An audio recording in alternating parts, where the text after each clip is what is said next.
your dress. Yeah, well, rip it if you can. Well, I'm You set too me a old for challenge. this trip. No, you're not. You look gorgeous. Oh, thank you so much. Can we sit back a little bit? Good design, please. And would you do a little ID for us, please? Just your name and outline. ETTV, Lisa Chen from Taiwan. This is going to be very successful in Taiwan as well. I think it's worldwide. I hope so. It will, definitely. I'm just going to do one thing and do that. Oh, thank you. That's very sweet of you. See, you're not evil at all. I am. No, you're not. Okay, yeah. There are a lot of successful women in Hollywood. They chose the villain actor for in the fairy tale movies, such as we saw Sherry Salon and Julia Roberts in the Snow White, and now you're Lady Tremaine in Cinderella. Why was that? Well, when I heard I've always been interested in fairy tales, as a girl, as a teenager, and what they, and now as a parent, as well as an actress. When I heard they were making Cinderella, I thought, well, that's really interesting. And I read the script, and it was a very true, unembellished retelling of the story. And I said, well, who's going to direct this? And when I heard it was Ken, I thought that's fantastic because he's really great with actors, but he's a wonderful storyteller, and he was really interested in making the characters three-dimensional. And so that was really attractive to me, because what makes people tick? It's fine to play someone who's pure evil, but it's far more interesting to go in and say, what drove them to be there? I didn't have a lot of screen time, so that was the challenge, to try and get it across in a few scenes. Yeah, did you improvise anything? Because this is 21st century, right? Yeah, no, but there's a classicism to the language.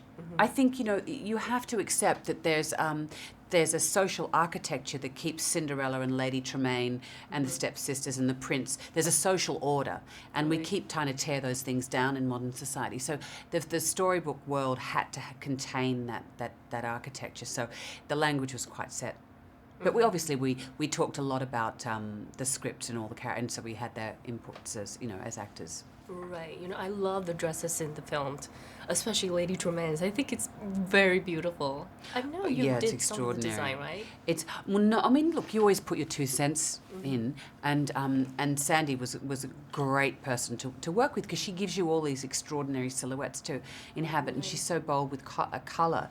But she's a genius. You just lap up everything she gives you. Is it easy to walk with it? No, I wouldn't say it was easy. It's certainly not easy to go to the bathroom.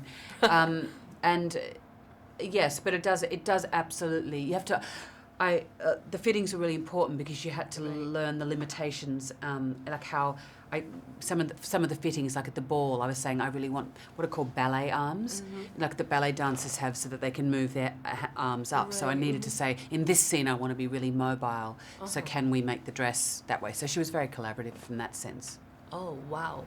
And is winning an Oscar change your life? Do I seem different? I'm a lot more remote and inaccessible and far less humble than I used to be. No, it's a fantastic thing to be recognised by your peers. It's sort of every actor's dream from that perspective. But next year, there's a whole lot of extraordinary performances, and doesn't mean you're the best actor that year, let alone of all time. And the challenge is to say, what's the next challenge? Right. And last question, the best reason for people to see Cinderella for the 21st century? I think it's everything you want from a fairy tale. Right. It's funny, it's romantic, it's full of genuine emotion, and it's visually sumptuous. I think it's one of those fantastic films that people that all ages can see. Love it. Thank you so much.